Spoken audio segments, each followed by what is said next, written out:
কিছু সুন্দর দূর থেকে লাগে, কাছে আসলে তেমন ভালো লাগে না। কিছু সুন্দর কাছ থেকে লাগে, দূরে গেলে সুন্দর লাগে না। কিছু সুন্দর একবার, দুইবার, তিনবার দেখলে ভাল লাগে, চতুর্থবার, পঞ্চমবার দেখতে আর ইচ্ছা করে না। সেজন্যই তো তুমি আমার জান, আমি তোমার জান। মা বাবার চেহারায় সুনকালি মাইক্কা দিছে ভালাই বিয়ে কইরা 6 মাস পরে বলে যে আমার ঘর থেকে বাইরে, তোর আর দেখতে ইচ্ছা করে না। ভুল বলছি মনে হয়? এটা মানুষের হ্যাবিট। এক জিনিস বারবার দেখতে ভাল লাগে না। এখানে অনেক ছেলেরা আছে আইফোন কেনার স্বপ্ন অন্তরে লালন করছে, অনেকে তো আবার কিডনিও বলে বিক্রি করে ফেলতেছে, অনেকে তো মা বাবার উপর অনশনের আপনার অত্যাচার শুরু করছে। বাপরে, ও আমার মারে যদি আইফোন কিনে না দাও ভাত বন্ধ, আমি ভাত আর খাবো না, আমি পড়ালেখা আর করবো না, বিভিন্ন আবদার করছে। কিন্তু সে আইফোনটা যখন কেনার পরে প্রথম রাত ঘুমাই নাই, সারা রাত আইফোন টিপছে, দ্বিতীয় রাতও ঘুমাই নাই, সারা রাত আইফোন টিপছে। 6 মাস পরে সে আইফোনটা সাইলেন্ট করে পড়ে রাখছে, তার কোনো খবরও নাই। পাওয়ার পরে দাম নাই।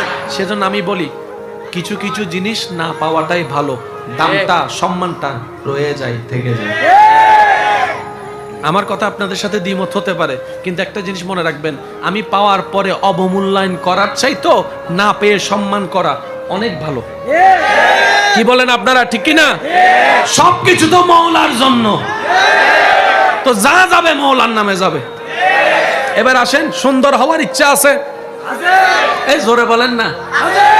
মা বোনেরা ওনারাদেরও আছে, কিন্তু বলতে পারছে না, অথবা বললেও শুনছি না। এবার আসেন, আমাদের নবী কেমন সুন্দর ছিলেন? আমি বলবো আস্তে আস্তে, আপনাদের বলতে হবে সুবহানাল্লাহ জোরে জোরে। আর একটু জোরে বলেন সুবহানাল্লাহ। কিছু চেহারা আছে না, দেখলেই মন গলে যায়। গেছেন রাগ করে মারতে, কিন্তু চেহারা এমন ভাব নিছে, আচ্ছা যা এবারের জন্য মাফ করে দিছি।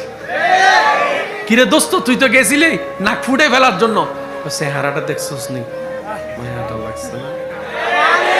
তাহলে রাগও থেমে যায়, রাগও থেমে যায় মায়ার সামনে। এটা নিয়ে কারো কোনো দ্বিমত? আমার ভুল হইলে আমার একটু শুধরাই দিবেন। শিকার কোনো শেষ, জানার কোনো শেষ। আমার ওস্তাদ, একজন ওস্তাদ, আল্লাহ জান্নাত নসিব করুক, উনি একটা কথা বলেছেন, এই কথাটা আমার মনে বেশিরভাগ স্মরণ থাকে। আমার ওস্তাদ বলেছেন, যে দিন থেকে তুমি মনে করবা আমি সব জানি, তুমি সেই দিন থেকে মূর্খ হওয়া শুরু করেছো। সেই দিন থেকে তুমি মূর্খ হওয়া শুরু করেছো। সব সময় হাজার জানার পরও বলবা আমি তো জানি না, আমি তো জানি না, আমি তো অজ্ঞ, আমি তো মূর্খ, আমি তো অশিক্ষিত। দেখবা যে আল্লাহ এই বিনয়ীর কারণে তোমাকে অহংকার থেকেও হেফাজত করবে, তোমার এলমের মধ্যে আল্লাহ পাক বিদ্যুৎ দান করবে। সেজন্য যে যত ছোট হয় আল্লাহ তারে বড় করে। ভাইয়া এই কথাটা মনে রাখবেন, যে নিজেকে নিজের ইচ্ছায় ছোট করে আল্লাহ তারে ধরে বড় করে, আর যে নিজে থেকে বড় হতে চায়, সেজন্য বলা হয় অহংকার পতনের মূল। তা আপনার যদি বড় হওয়ার ইচ্ছা, সূত্র সহজ, সেটা হচ্ছে আমি ছোট, আমি ছোট, আমি নগণ্য, আমি জঘন্য, আমি অশিক্ষিত, আমি মূর্খ, আর আমার কিচ্ছু নাই, আমার কিচ্ছু নাই, সব আল্লাহর দান, সব আল্লাহর দান। আল্লাহ পাক বলবে তারা এত কিছু দেওয়ার পরও 10টা দোকানের মালিক বানাইছি, তারপরে সে অহংকার না করে সবার সামনে গরিবের ভাব নিচ্ছে। বলেন না সুবহানাল্লাহ।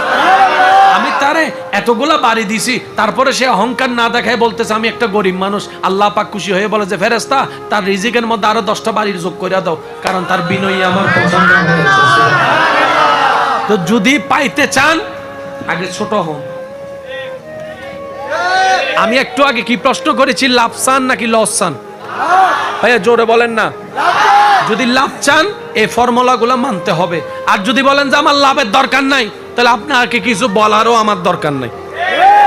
আমার কথা তাদের জন্য যারা লাভ চাই। আল্লাহ পাক আমাদের সবাইকে বুঝার তৌফিক দান করুন। আমি কিছু প্রশ্ন করব, আপনারা শুধু বলবেন এগুলা চাই কি চাই না, আপনারাই বলবেন। সৌন্দর্য ভাই একটু জোরে বলেন। সৌন্দর্য, আচ্ছা, জ্ঞান, ক্ষমতা, পাওয়ার, টাকা পয়সা, সচ্ছলতা, সুস্থতা, সুন্দর চরিত্র, সবাই চান তো? এবার এই 8টা জিনিসের ভিতরে আমি একটু বোঝার জন্য শর্টকাট যাতে আপনাদের মনে থাকে, আমি কয়েকটা জিনিস বলছি যেন শর্টকাটে মনে থাকে। সৌন্দর্য সবাই চায়, সচ্ছলতা সবাই চায়, সুস্থতা সবাই চায়, জ্ঞান সবাই চায়, সুন্দর চরিত্র সবাই চায়। ঠিক আছে ভাইয়া? জোরে বলেন ঠিক আছে। এই 5টার ভিতরে কারো কাছে টাকা পয়সাও আছে, সুন্দরও আছে, জ্ঞানও আছে, চরিত্রর ভালো নাই, তার কোনো দাম নাই, তার কোনো দাম নাই। তার সাথে আপনার মেয়ে বোন বিয়ে দিবেন না? কেন দিবেন না? আসল জিনিসটাই নাই। আসল জিনিসটা কি? বলে যে চরিত্র। আসল জিনিসটা কি? সবাই বিনে বললে আমি খুশি হব। আসল জিনিসটা কি? তাহলে চরিত্র সুন্দর থাকলে সুন্দরের দরকার হয় না, চরিত্র সুন্দর থাকলে টাকা পয়সারও তেমন দরকার হয় না। এটা আল্লাহর পক্ষ থেকে একটা ইজ্জত। এবার বলেন, আমাদের কম বেশি সবার ভিতরে সৌন্দর্য কম বেশি আছে না নাই? টাকা, জোরে বলেন না। টাকার ভিতরে আমরা 100তে কমপক্ষে 50-60 হইলেও পাবো, কিছু হইলেও আছে। জ্ঞানের ক্ষেত্রে কিছু, ঘরবাড়ির ক্ষেত্রে কিছু, জায়গা সম্পত্তির মধ্যে কিছু, ভালো চরিত্রের মধ্যে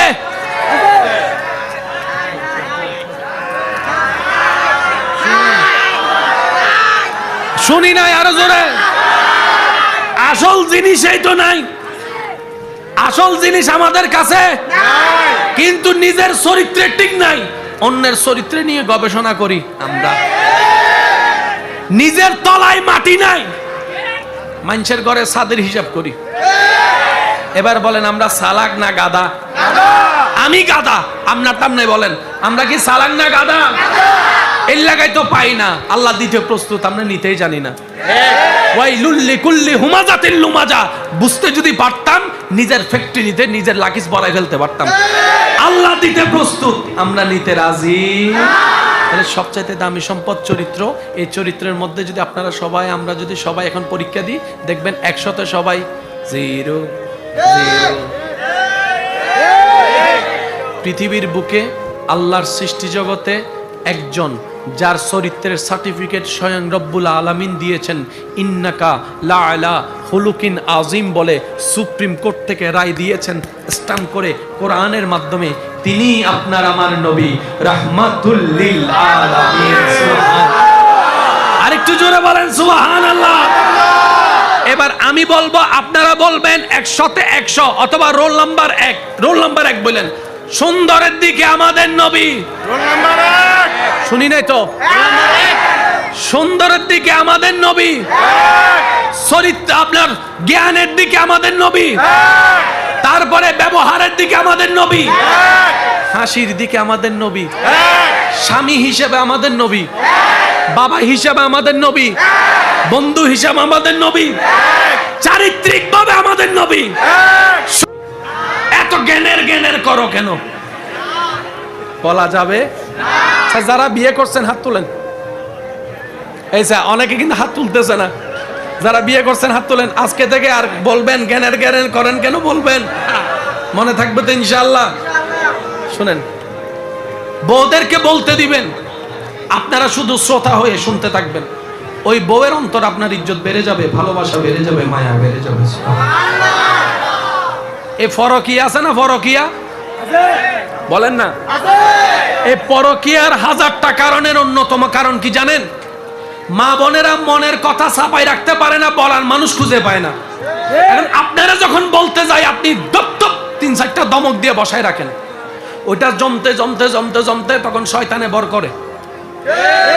তখন এই মনের কথা হালকা করতে করতে কোনো না কোনো বন্ধু, কোনো না কোনো ফেসবুক ফ্রেন্ড বন্ধু হিসাবে মনের কথা হালকা করার জন্য শয়তানে বর করে কাজটা করায়।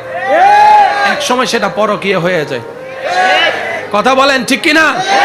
সেজন্য একটা সংসারের জন্য স্বামীরও দায়িত্ব আছে, স্ত্রীরও দায়িত্ব আছে।